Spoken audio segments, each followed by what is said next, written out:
Asa na ba tayo? Sa Villa Estrella.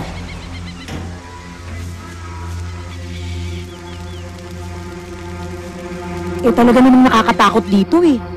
Lalo na paggabi. Parang laging may nakatingin sa'yo.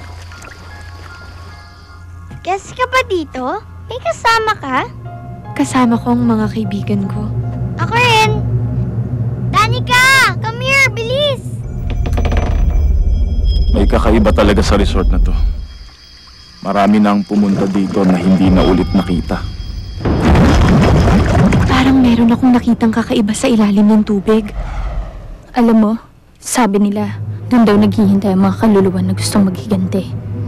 Sa sandaling iwan ng namatay ang kanyang katawan, ay mabilis na makakapasok ang kaluluwang may puot.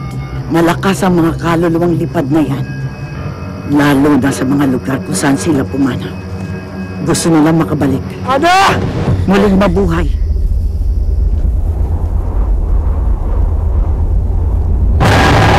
Nasa akin na ni Kamo. Ana! Tulungan niyo ako. Maawa ka sa akin. Parang hawa ni Nahog. Takbo!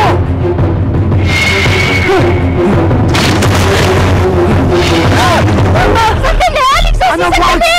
Kailangan kong malaman kung sino pumatay sa anak ko!